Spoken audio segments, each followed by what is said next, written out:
Hello दोस्तों, कैसे हैं आप लोग। उम्मीद करते हैं अच्छे होंगे।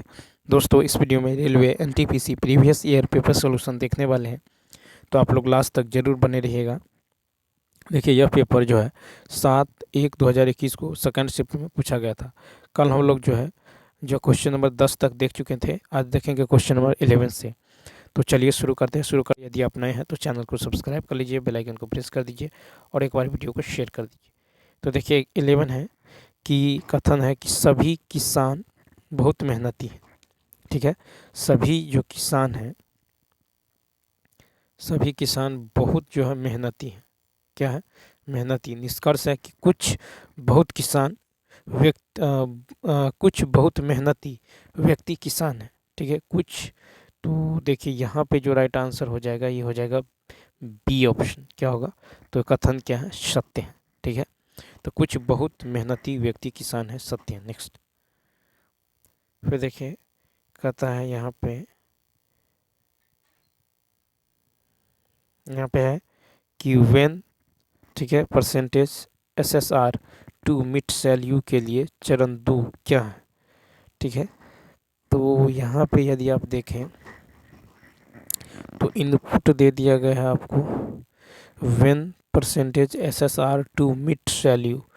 ठीक है, और चरण फर्स्ट है कि व्हेन परसेंटेज, तो आपको यूनिट जो है यहाँ पे कहता है कि इसके अलावा चरण 4 अंतिम चरण है। ठीक है, तो input when percentage SSR to mid cell U के लिए, ठीक है, सेल यू के लिए चरण 2 क्या है? चरण 2 क्या है?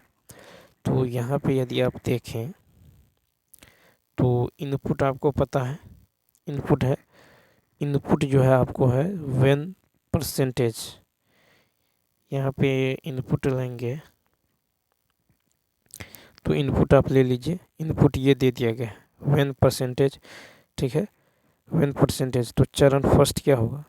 चरण फर्स्ट जो हो जाएगा, ये हो जाएगा व्हेन परसेंटेज एसएसआर। ठीक है, व्हेन परसेंटेज एसएसआर टू। उसके बाद देखिए व्हेन परसेंटेज एसएसआर टू, इसमें देखिए टोक्यो 7, यानी यहाँ तक तो सेम है। उसके बाद वी यहाँ आ गया है। ठीक है, तो लास्ट वाले तो यहाँ पे यू आ जाएगा। फिर देखिए वी और ठीक है, तो यू, उसके बाद मिड सेल, उसके बाद हो जाएगा, ठीक है, तो यहाँ पे हो जाएगा मिड और क्या हो जाएगा? Mid cell. इसी प्रकार यदि आप चरण 2 देखें, चरण 2 में जाएंगे तो देखिए चरण 2 में क्या किया गया है? टोक्यो 7, यानी यहाँ से यहाँ तक, सॉरी यहाँ तक तो सेम है, यहाँ तक सेम है। उसके बाद देखिए वी को यहाँ ले लिया गया है, एट दी रेट को यहाँ भेज दिया गया है। ठीक है, तो वी को यहाँ ले लिया गया है, तो यहाँ पे जो है 3 तो सेम होगा, यानी व्हेन परसेंटेज एसएसआर, ये तो सेम रहेगा, व्हेन परसेंटेज एसएसआर। ठीक है, एसएसआर। उसके बाद जो हो जाएगा यहाँ पे, देखिए यहाँ पे जो चेंज हो जाएगा, ये वी यहाँ पे आ जाएगा और एट दी रेट वहाँ यहाँ चला जाएगा, तो यहाँ पे यू आ जाएगा। ठीक है, तो एसएसआर यू, उसके बाद हो जाएगा 2। ठीक है, U2, उसके बाद मिड सेल। ठीक है, मिड सेल हो जाएगा। ठीक है, इस तो यहाँ पे उसके बाद चरण 4 में देखेंगे इसी तरह। ठीक है, तो यहाँ पे देखा था चरण 2 को यदि देखें तो क्या होगा? When percentage SSR U2। ठीक है, मिड सेल। ठीक है, तो इसका राइट आंसर क्या हो जाएगा? इसका राइट आंसर होगा सेकेंड, ए ऑप्शन। नेक्स्ट फिर देखिए क्वेश्चन नंबर 13 है कि स्वतंत्र अस्तित्व के जो है सक्षम जीवों की सबसे छोटी इकाई क्या होती है? 13 का डी ऑप्शन, कोशिका। स्वतंत्र अस्तित्व के जो है सक्षम जीवों की सबसे छोटी इकाई कोशिका होती है। ठीक है, जीवित जीवों की आधारभूत संरचनात्मक क्रियात्मक इकाई को कोशिका कहते हैं। कोशिका द्रव जो है यह एक अर्ध तरल जेलनुमा जीवित पदार्थ है। ठीक है, अब देखिए यहाँ पे कि रिक्तिकाएँ कोशिकाओं को जो है आकृति, स्फीति तथा जो है कठोरता प्रदान करने का कार्य करता है। रिक्तिकाएँ में खाद्य पदार्थों का संग्रह भी होता है। नेक्स्ट है कि भारत की प्रथम रेलवे यूनिवर्सिटी कहाँ स्थित है? B option. तो वडोदरा गुजरात। भारत की प्रथम रेलवे यूनिवर्सिटी वडोदरा गुजरात में स्थित है। रेलवे विश्वविद्यालय या राष्ट्रीय रेल और परिवहन संस्थान के नाम से जाना जाता था, जिसे अब गति शक्ति विश्वविद्यालय नाम दिया गया है। ठीक है, 1930 में स्थापित रेलवे कर्मचारी वर्ग जो है महाविद्यालय रूप में बड़ोदरा के प्रताप विलास पैलेस में स्थापित किया गया था। ठीक है, अब है कि 2015-16 रेल बजट में तत्कालीन रेल मंत्री जो है सुरेश प्रभु ने रेल विश्वविद्यालय की स्थापना की प्रक्रिया की शुरुआत की घोषणा की थी। ठीक है, भारतीय रेल का जो है यांत्रिक और विद्युत इंजीनियरिंग संस्थान बिहार के मुंगेर जिले के भागलपुर में स्थित है। भारतीय रेल आपदा प्रबंधन संस्थान बेंगलुरु में स्थित है। भारतीय रेलवे प्रबंधन संस्थान सिकंदराबाद में स्थित है। भारतीय रेलवे वित्तीय प्रबंधन संस्थान ये हैदराबाद में स्थित है। नेक्स्ट है कि निम्नलिखित को सरल करें। तो यहाँ पे ये हो जाएगा 19 बट्टा में कितना होगा? 4। ठीक है, फिर 3 3 9 10/3। ठीक है, यहाँ पे जो हो जाएगा आपको देखिए, यहाँ पे हो जाएगा 50 एलसीएम लीजिएंगे 20, तो 4 5 15 और 5 होगा 4 3 12। ठीक है, प्लस में क्या हो जाएगा? तो ये 5 कट जाएगा यानी 1/3, प्लस में 1/3। ठीक है, तो यानी ये हो जाएगा आपको ये हो जाएगा कितना? तो 57। देखिए ये होगा 9, एलसीएम लेंगे तो 12। ठीक है, तो 57 माइनस 40 और ये हो जाएगा आपको गुने 20/3 प्लस 1/3, यानी इसका राइट आंसर होगा 9 सही 7/9। 9 सही 7/9, सी ऑप्शन। नेक्स्ट है कि अनुज अपने बगीचे में इतना पौधे इस प्रकार लगाते हैं कि पंक्तियों की संख्या और प्रत्येक पंक्ति में पौधों की संख्या समान रहती है। प्रत्येक पंक्ति में पौधों की संख्या, प्रत्येक पंक्ति में पौधों की संख्या, प्रत्येक पंक्ति में। तो इस तरह देखिए, तो माना कि पंक्तियों की संख्या बराबर पंक्ति में पौधों की संख्या बराबर x, तो x गुने x बराबर कितना होगा? 5625। यानी यहाँ से x का मान निकल जाएगा आपको कितना? 75। कितना निकल जाएगा? 75, यानी x बराबर √5625 होगा। ठीक है, तो x का मान निकल जाएगा आपको 75। ठीक है, कितना निकल जाएगा? तो 75 निकल जाएगा। अब देखिए कैसे, तो x बराबर होगा √5625। ठीक है, अब देखिए किसका स्क्वायर करेंगे तो एक स्थान पर 5 आएगा, 5 का स्क्वायर, फिर एक अंक छोड़ दीजिए। अब देखिए 62 किसके स्क्वायर के नज़दीक में है? तो 6 का स्क्वायर कितना होगा? 7 का 6 का 36, 7 का स्क्वायर कितना होगा? 49, 8 का 64 ज़्यादा होगा, इसका मतलब यहाँ होगा 7 यानी 75। तो x का मान आपको निकल गया कितना? 75। अब जो है x का मान निकल गया 75, तो यहाँ पे राइट आंसर हो जाएगा डी ऑप्शन। नेक्स्ट 17 है कि केवल जो है गाय केवल गाय ही स्तनधारी है। केवल गाय ही स्तनधारी है, कोई भी वैज्ञानिक स्तनधारी नहीं है। तो कोई भी जो है वैज्ञानिक स्तनधारी नहीं है। निष्कर्ष है कि कुछ गाय वैज्ञानिक है, गलत। फिर दूसरा है कि कुछ वैज्ञानिक स्तनधारी, ये भी गलत, यानी डी ऑप्शन, न तो 1 न तो 2। नेक्स्ट फिर है कि आकाश गंगा की निकटतम जो स्पाइरल गैलेक्सी कौन सी है? 18 का बी ऑप्शन, तो एंड्रोमेडा गैलेक्सी। आकाश गंगा की निकटतम जो है स्पाइरल गैलेक्सी जो है एंड्रोमेडा गैलेक्सी है। आकाश गंगा असंख्य तारों का समूह है। प्रमुख आकाश गंगा का नाम मंदाकिनी, ठीक है, मंदाकिनी, स्वर्ण गंगा, देव नदी इत्यादि है। ठीक है, हमारा जो है सौरमंडल दुग्ध जो है मेखला गैलेक्सी का भाग है। ठीक है, गैलेक्सी जो है गुरुत्वाकर्षण बल द्वारा आपस में एक दूसरे से बंधे रहते हैं। पूरे ब्रह्मांड में लगभग 2 × 10⁻11 गैलेक्सी हैं। सौरमंडल के केंद्र में सूर्य स्थित है। सर्वप्रथम कोपरनिकस ने सूर्य केंद्रीय सिद्धांत दिया था। इस सिद्धांत के अनुसार प्रत्येक ग्रह सूर्य के चारों ओर जो है चारों तरफ चक्कर लगाता है। ग्रह गति का नियम केपलर ने प्रतिपादित किया था। ठीक है, उसके बाद क्वेश्चन नंबर 19 देखिए। क्वेश्चन नंबर 19 है कि अशोक के प्राचीनतम प्राप्त अभिलेख निम्न में से किस लिपि में लिखे गए हैं? तो 19 का सी ऑप्शन तो अशोक के प्राचीनतम प्राप्त अभिलेख ब्राह्मी लिपि में लिखे गए हैं। अशोक ने जो है भारत में सर्वप्रथम शिलालेख लिखने की शुरुआत की। भारत में प्राचीनतम शिलालेख अशोक का है। अशोक शिलालेख लिखने की प्रेरणा फारस से प्राप्त किया था। अशोक के शिलालेख 4 लिपि में है, ब्राह्मी, खरोष्टी, अरमाइक और ग्रीक। अशोक के जो है लघु शिलालेख शाह-ए-कुना के द्विभाषीय लेख के आधार पर सर्वप्रथम 1837 में पढ़ने में सफलता जेम्स प्रेसियम को मिला है। ठीक है। अशोक के जो है भाभू लघु शिलालेख में बौद्ध धर्म में अशोक का विश्वास होना जो है प्रमाणित होता है। अशोक के मानसेरा और उसके बाद है साहबजगढ़ी बृहद शिलालेख के लिए खरोष्टी है। अशोक के लिए शिलालेखों की लिपि ब्राह्मी है। अशोक के शासन व्यवस्था और व्यक्तिगत जीवन के बारे में भी जानकारी शिलालेख से मिलता है। नेक्स्ट कहता है नवंबर 2020 तक प्राप्त जानकारी के अनुसार कितने देश ओपेक के सदस्य हैं? तो 20 का सी 13। तो नवंबर 2020 तक जो प्राप्त जानकारी के अनुसार 13 देश जो है ओपेक के सदस्य हैं। ओपेक का पूर्ण रूप था ऑर्गेनाइजेशन ऑफ जो है पेट्रोलियम एक्सपोर्टिंग कंट्री। ओपेक का मुख्यालय वियना ऑस्ट्रिया में स्थित है। ओपेक की स्थापना 1960 को बगदाद इराक में हुआ था।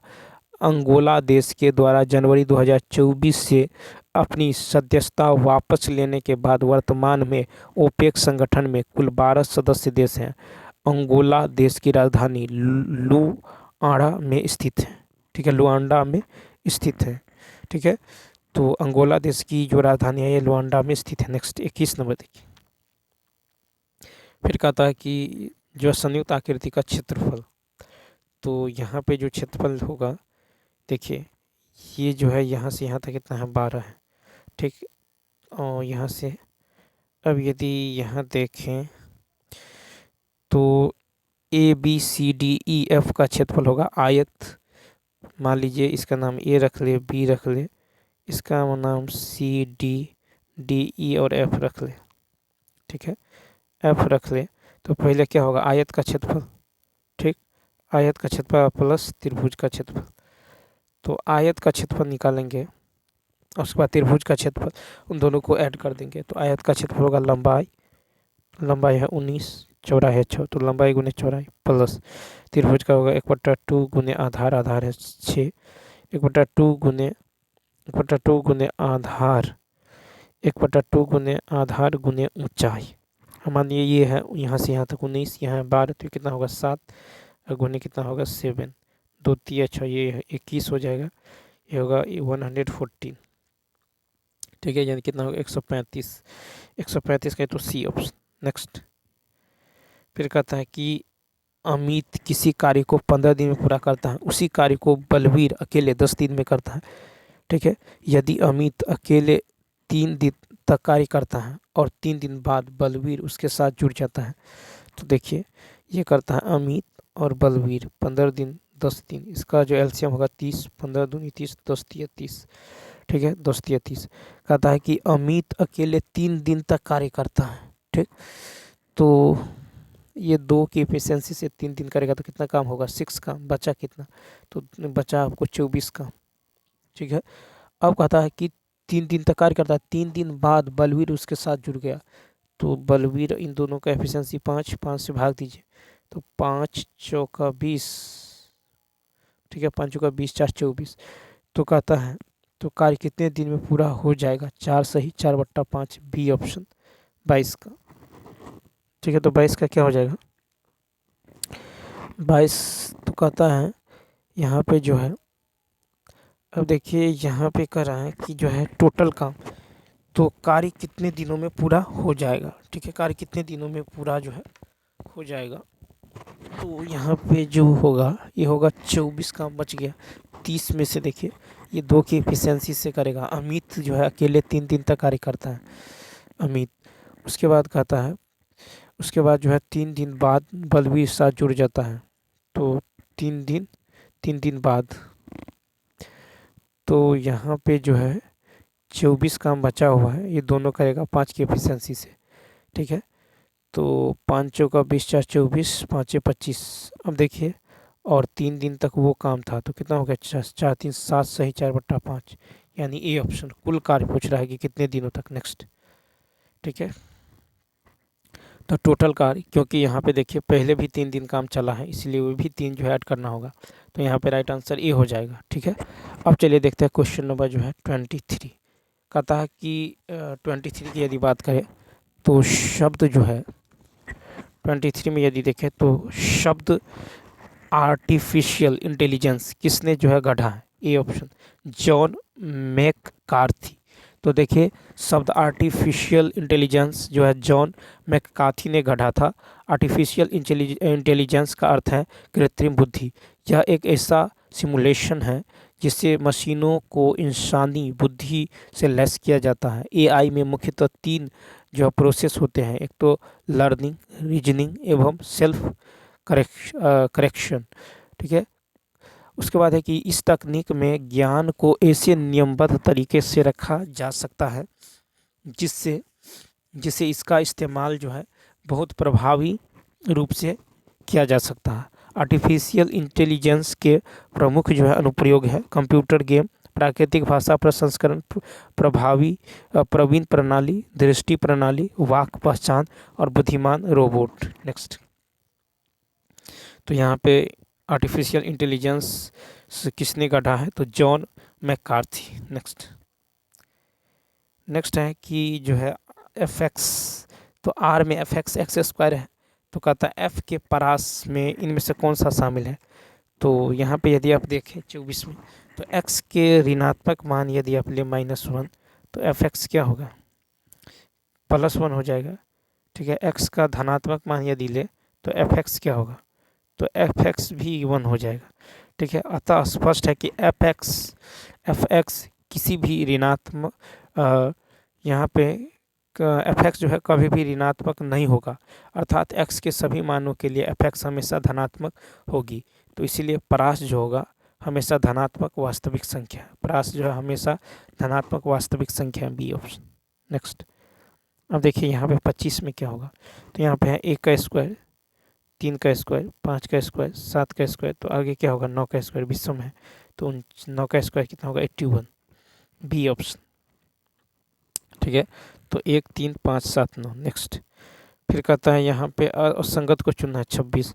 तो देखिए कि जो है कहता है कि इस विकल्प ए शब्द युग्म समानार्थी हैं, जबकि अन्य जो है सभी का जो शब्द युग्म है विपरीतार्थक है, ठीक है। कठोर का लचीला, स्थिर का जो है ढुलमुल, नीरस का उत्तेजनापूर्ण और दुब्बू का नम्र, ठीक है, दुब्बू का नम्र, ये जो है समानार्थी है, ए ऑप्शन। फिर 27 में देखिए 27 का होगा बी ऑप्शन, क्या है, तो अपरिमेय संख्या, ठीक है। तो 3 + 2 √5 में √5 की उपस्थिति के कारण यह एक अपरिमेय संख्या है। नेक्स्ट, कहता है भारत के समुद्री मार्ग की पहली बार खोज किसने की थी, 28 का ए पुर्तगालियों ने। तो भारत के समुद्री मार्ग की पहली बार खोज पुर्तगालियों ने की थी। वास्को डिगामा ने 20 मई 1498 ईस्वी को केरल के कालीकट तट आने में सफलता पाई। वास्को डिगामा को समुद्री खोज में अब्दुल मनीक ने सहयोग किया था। वास्को डिगामा का कालीकट के शासक ने स्वागत किया था। कालीकट के शासक का नाम अज्ञात है, वंशगत उपाधि थी। वास्को डिगामा 2 बार भारत आया था। भारत आने वाले प्रथम यूरोपियन कंपनी पुर्तगाली कंपनी है। पुर्तगाली ने प्रथम कारखाना भारत में 1503 ईस्वी में कोचीन में स्थापित किया था। भारत आने वाले दूसरी कंपनी डच कंपनी है जो 1602 में भारत आया था, ठीक है।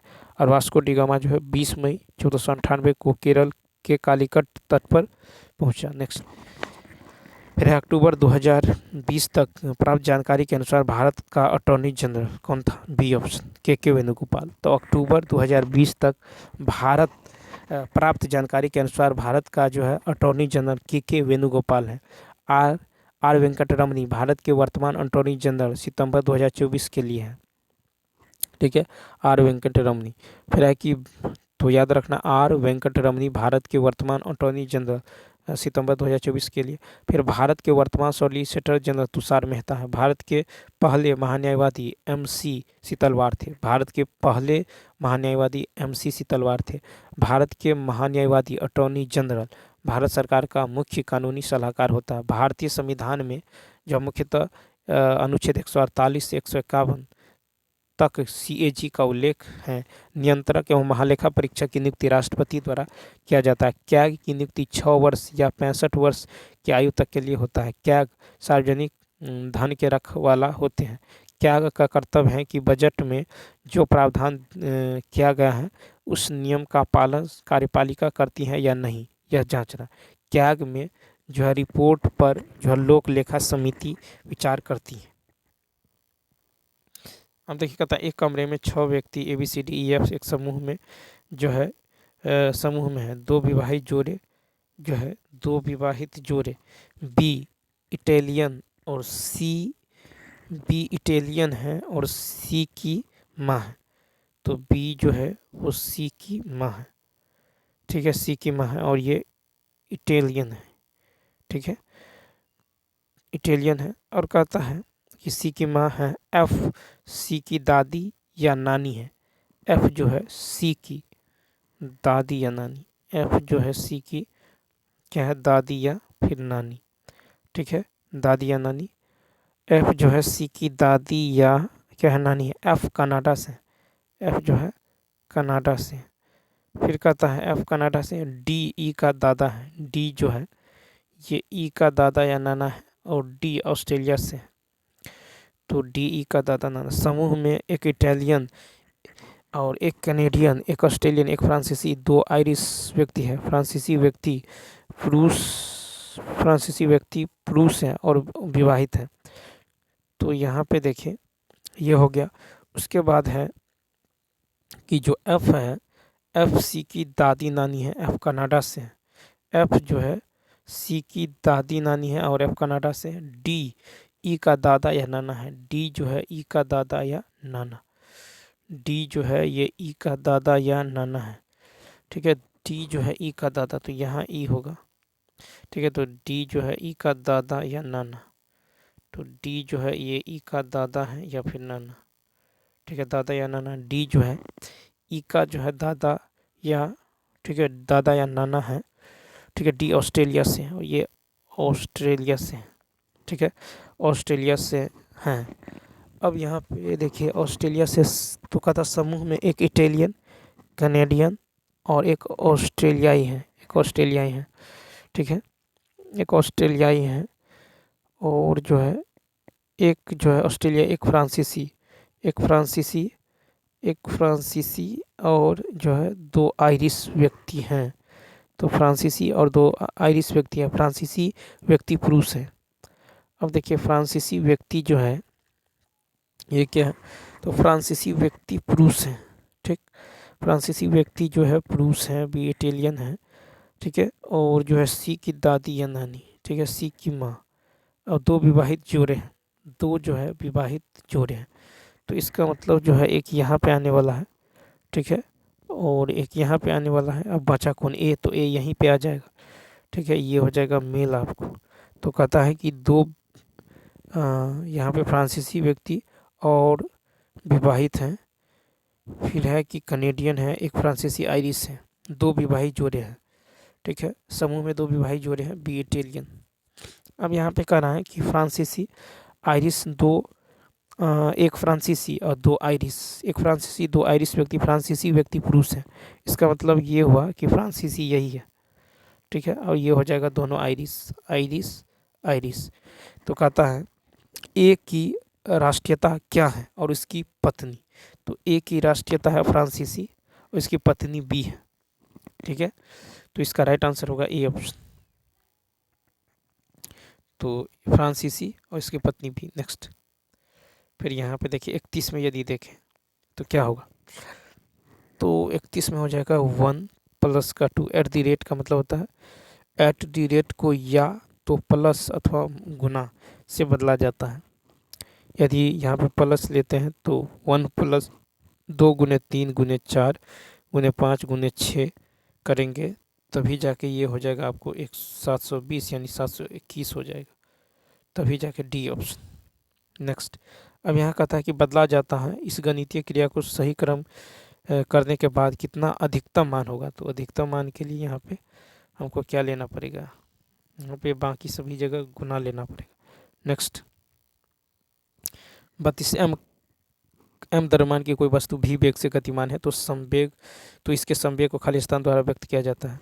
तो 32 का 1, तो एम द्रव्यमान की कोई वेग भी वेग से गतिमान है तो इसके संवेग को एम भी द्वारा व्यक्त किया जाता है। ठीक है, तो एम द्रव्यमान की कोई वस्तु भी से गतिमान है तो इसका संवेग एम भी होगा। संवेग एम भी बराबर होता है द्रव्यमान गुने वेग। गतिज ऊर्जा काइनेटिक एनर्जी होता है 1/2 mv²। गतिज ऊर्जा और संवेग में संबंध होता है, गतिज ऊर्जा और संवेग में संबंध √2m के। ठीक है, और गतिज ऊर्जा यानी p²/2m बराबर होता है संवेग का स्क्वायर बटा 2 गुने द्रव्यमान। कार्य बराबर होता है बल गुने विस्थापन। नेक्स्ट, 33 नंबर देखिए, यहाँ पे है 8।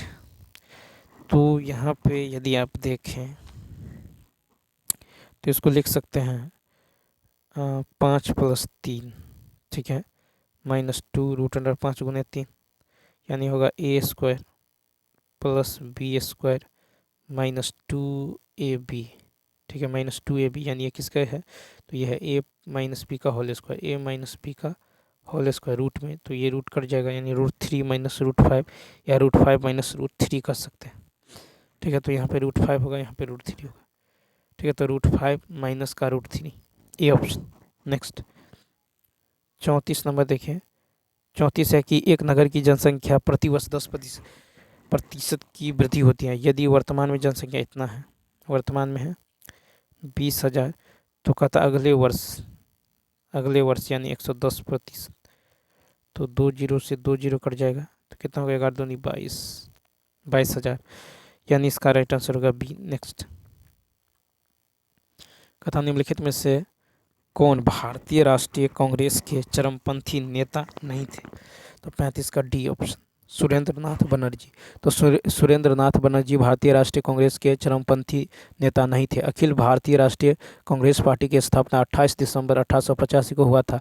भारतीय राष्ट्रीय आंदोलन के 3 चरण, उदारवादी विचारधारा के काल 1885 से 1905, और दूसरा है उग्र विचारधारा के काल 1905 से 1919, और गांधी युग 1919 से 1947। उदारवादी कांग्रेस के नेताओं में देखिए इसमें है SN बनर्जी शामिल थे।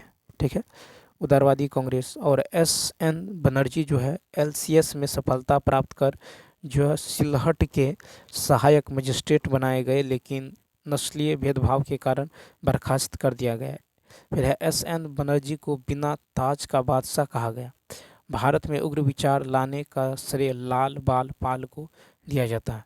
फिर है कि बाल गंगाधर तिलक भारत के क्रांतिकारी राष्ट्रवादी विचारधारा के जो है जनक माना जाता है। बिपिन चंद्रपाल को बीजी तिलक का सेनापति कहा जाता है।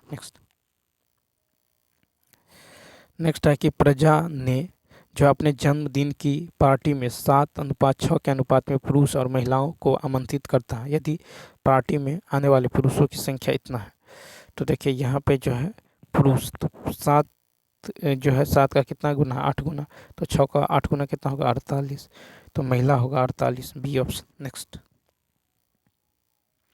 नेक्स्ट है कि एशियाई खेल 2018 में 25 मीटर पिस्टल वर्ग में स्वर्ण पदक किसने जीता था।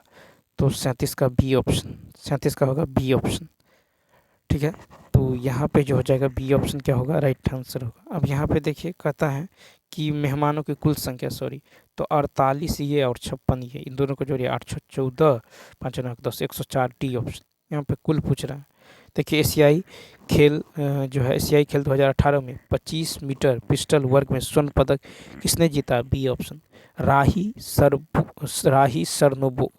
तो देखिए एशियाई खेल 2018 में 25 मीटर पिस्टल वर्ग में स्वर्ण पदक जो है ये राही सरनोबत जीता था। भारत ने हांगझाओ चीन ने जो आयोजित 19वां एशियाई खेल 2022 आयोजन 2023 में हुआ। 28 स्वर्ण, 38 रजत और 41 कांस्य समेत जो है कुल 107 पदक जीते हैं। 19वां जो एशियाई खेल 2022 में नीरज चोपड़ा, ज्योति सुरेखा और वेंत्रम ओजस देव ताले ये तीरंदाजी के हैं और तीरंदाजी ये सब संबंधित हैं। अब देखिए एशियाई खेल 2022 में क्रिकेट और कबड्डी टीमों ने भी 2-2 स्वर्ण पदक जो है अपने नाम किए हैं। भारतीय पुरुष हॉकी टीम ने जापान को हराकर एशियाई खेल 2022 में स्वर्ण पदक जीते।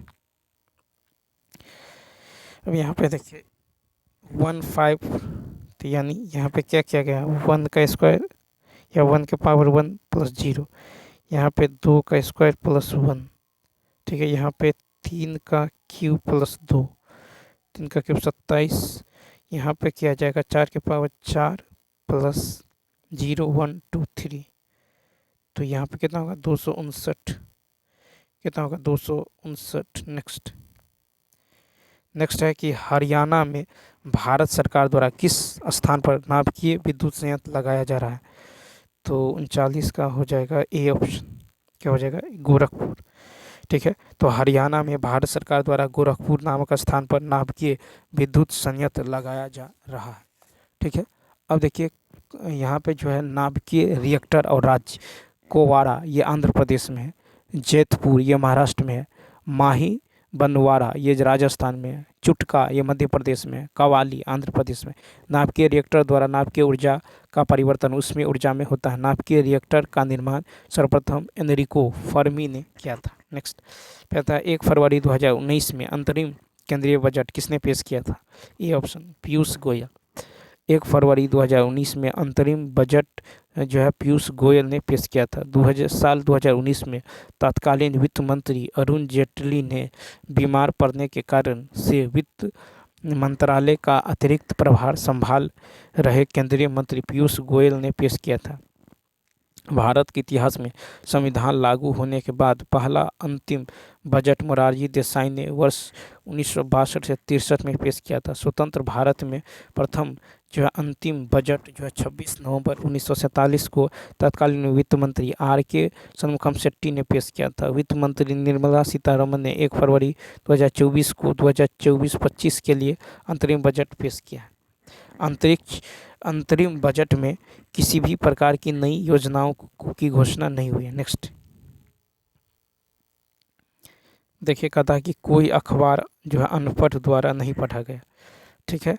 फिर यहाँ पे है कि सभी समाचार पत्र प्रश्नोत्तर द्वारा पढ़े जाते हैं, तो ये जो कहना जो है कहीं ना कहीं क्या है गलत होगा, ठीक है। कुछ समाचार पत्र स्नातकों द्वारा पढ़े जाते हैं, ठीक है। सी है कि कुछ समाचार पत्र अनपढ़ों द्वारा नहीं पढ़े जाते हैं, ठीक है। डी है कि कोई अनपढ़ व्यक्ति कभी समाचार पत्र नहीं पढ़ सकता, तो डी जो है बिल्कुल सही है, सी ऑप्शन।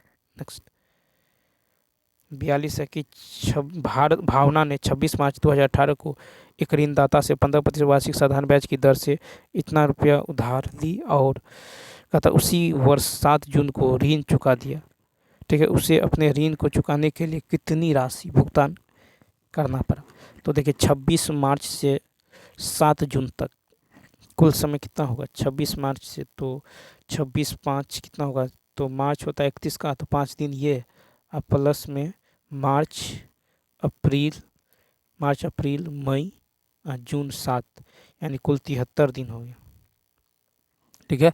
तो कुल कितना दिन होता है यहाँ पे 73 दिन, ठीक है। तो यहाँ पे जो हो जाता है आपको 73 दिन। अब यहाँ पे क्या करेंगे 73 और एक वर्ष में कितना होता है 365, 73/365 यानी कितना वर्ष हो गया 1/5 वर्ष, 1/5 वर्ष। तो साधारण ब्याज तो 4500 गुने दर गुने 1/5, ठीक है। तो मूलधन गुने समय गुने दर बट्टा 100 यानी कितना निकल गया 135, ठीक है। 135 ये ब्याज निकल गया, तो देय राशि कितना होगा, तो 4500 प्लस 135 यानी ये हो जाएगा आपको 3 5 3 6 1635 सॉरी 4635, ठीक है। कितना हो जाएगा, तो यह हो जाएगा 4635 यानी बी ऑप्शन। नेक्स्ट फिर देखिए यहाँ पे है कि एक निश्चित धनराशि को 3 मित्रों में इतना के अनुपात में विभाजित किया जाता है यदि अमित का हिस्सा केवल के हिस्से से इतना अधिक है। तो अमित और केवल, तो 7 और 3 में 4 कितना का अंतर है 4, तो 4 यूनिट का मान है 15। ठीक है, 4 यूनिट का मान है 15। तो कहता है विभाजित की गई धनराशि कितनी है। ठीक है, तो टोटल राशि 7 3 10 2 12, तो इतना गुने 12, 4 तिया 12, 15 तिया 45, ए ऑप्शन। तो 43 का क्या होगा, ए ऑप्शन हो जाएगा। नेक्स्ट क्वेश्चन की यदि बात करें तो यहाँ पे कितना हो जाएगा 45, 44 नंबर देखिए। कहता है कि घरेलू मक्खी का जीव वैज्ञानिक नाम क्या है, बी ऑप्शन। तो यह म्यूजिका डोमेस्टिका। ठीक है, तो घरेलू मक्खी का जीव वैज्ञानिक नाम जो है म्यूजिका डोमेस्टिका है। घरेलू मक्खी निम्न रोगों का वाहक है, anthrax, cholera, salmonella, tuberculosis, typhoid आदि। गेहूं का वैज्ञानिक नाम ट्रिटिकम जो है ट्रिटिकम स्टीवियम है। ठीक है, और हीमोसेपियंस मनुष्य स्तनपायी सर्वाहारी जंतुओं की एक जाति है। होमोसेपियंस का अर्थ जो है कामकाजी आदमी है। बिल्ली का वैज्ञानिक नाम जो है फेलिस कैटस है, ठीक है, फेलिस कैटस। बाघ का जो है पैंथेरा टाइग्रिस है। मोर का जो है पाओ क्रिस्टेसस है, पाओ क्रिस्टेसस। मक्खी का मस्का डोमेस्टिका है, मक्खी का। गाय का बोस इंडिकस है। ठीक है, और बकरी का है कैंपरा एंग्रेगस हिरकस। नेक्स्ट कहता है कि सेतु भारतम कार्यक्रम किस वर्ष जो है शुरू किया गया, सी ऑप्शन 2016। सेतु भारतम कार्यक्रम 2016 में शुरू किया गया था। 4 मार्च 2016 को प्रधानमंत्री नरेंद्र मोदी द्वारा सेतु भारतम जो प्रोजेक्ट की शुरुआत किया गया था। सेतु भारतम कार्यक्रम भारत सरकार को इस प्रोजेक्ट का उद्देश्य भारत के सभी राष्ट्रीय राजमार्ग को रेलवे क्रॉसिंग से मुक्त करना है। भारतम प्रोजेक्ट एक राष्ट्रीय राजमार्ग जो है विकास प्रोजेक्ट है। सेतु समुद्रम योजना बंगाल की खाड़ी और अरब सागर के बीच समुद्र मार्ग से सीधी आवाजाही के लिए जो है खोल देगी। नेक्स्ट फिर यहाँ की यदि आप कंप्यूटर इंजीनियर हैं तो हम आपको अपने वरिष्ठ सलाहकार के रूप में नियुक्त करना चाहते हैं। एक विज्ञापन में XYZ जो है द्वारा दिया गया। तो कहता कंपनी XYZ को कंप्यूटर इंजीनियरों से बेहतर प्रदर्शन की उम्मीद है। दूसरा है कि कंपनी XYZ को एक वरिष्ठ सलाहकार की आवश्यकता है। तो यहाँ पे यदि आप देखें तो इसका राइट आंसर क्या होने वाला है, इसका राइट आंसर होने वाला सी, यानी केवल 2 जो है अंतर्निहित है आवश्यकता, इसीलिए जो है ये इन्होंने कहा है। ठीक, नेक्स्ट है चीन बीजिंग, तो ब्राज़ील क्या होगा। तो देखिए जिस प्रकार चीन की राजधानी बीजिंग है उसी प्रकार ब्राज़ील की राजधानी ब्राज़ीलिया है, ये ऑप्शन। नेक्स्ट फिर कहता है कि सी डैक पुणे द्वारा जो है कौन सा प्रोजेक्ट क्रियान्वित किया गया, डी ऑप्शन, यानी प्रोजेक्ट जतन। ठीक है, तो सी डैक पुणे द्वारा प्रोजेक्ट जतन क्रियान्वित किया गया। सी डैक का पूर्ण रूप है centre for development of advanced computing. ठीक है, प्रोजेक्ट जतन के तहत संस्कृति मंत्रालय के प्रशासनिक नियंत्रण वाले संग्रहालयों के लिए राष्ट्रीय पोर्टल पर संग्रहों के एक ऑनलाइन डिजिटल जो रिपोजिटरी का निर्माण किया जा रहा है। ठीक है, प्रोजेक्ट भारत माता, ठीक है, प्रोजेक्ट भारत माला के अंतर्गत आर्थिक कॉरिडोर, फीडर कॉरिडोर और जो है इंटर कॉरिडोर, राष्ट्रीय कॉरिडोर, तटवर्ती सड़कें, बंदरगाह संपर्क जो है सड़कें आदि का जो है निर्माण किया जाएगा। नेक्स्ट फिर कहता है कि एक वृत्ताकार मार्ग पर जो है अंशु जो है चक्कर पूरा करने में इतना मिनट, उसी मार्ग पर सीधी 12 मिनट। यदि वे एक दूसरे से एक ही समय चलना प्रारंभ करते हैं तो कितने समय बाद में मिल जाएंगे। तो यहाँ पे देखिए 18 और 12 का क्या करेंगे, 18 और 12 का एलसीएम ले लेंगे। तो एलसीएम कितना होगा 36, यानी दोनों जो है 36 मिनट बाद पुनः मिल जाएगा। तो डी ऑप्शन। नेक्स्ट देखिए 50 नंबर है कि क्वार्टजाइट खालिस्तान प्रकार का एक सेल होता है। तो 50 का सी ऑप्शन, आग्नेय। तो क्वार्टजाइट जो है रूपांतरित सेल होता है, सेलो, ठीक है, रूपांतरित सेल होता है, यानी 50 का जो होगा सी ऑप्शन होगा। 50 का क्या होगा, सी ऑप्शन। तो यह याद रखना है कि क्वार्टजाइट जो है रूपांतरित सेल होता है। सेलों को उनकी जो है निर्माण पद्धति के आधार पर 3 समूहों में विभाजित किया जाता है, आग्नेय सेल, अवसादी सेल और रूपांतरित सेल। तो आग्नेय सेल का निर्माण पृथ्वी के आंतरिक भाग के मैग्मा एवं लावा से होता है।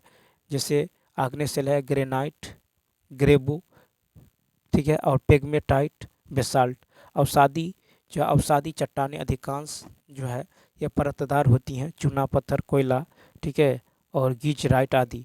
रूपांतरित सेल हो गया आपको दाब, आयतन और ताप में परिवर्तन की प्रक्रिया के फलस्वरूप इन सेलों का निर्माण होता है। जैसे रूपांतरित सेल हो गया स्लेट, सिस्ट, संगमरमर, क्वार्टज आदि। तो चलिए दोस्तों, मिलते हैं नेक्स्ट वीडियो में। इस वीडियो में इतना ही। यदि यह वीडियो अच्छा लगा हो तो लाइक, शेयर और सब्सक्राइब करना न भूलें। Thanks for watching.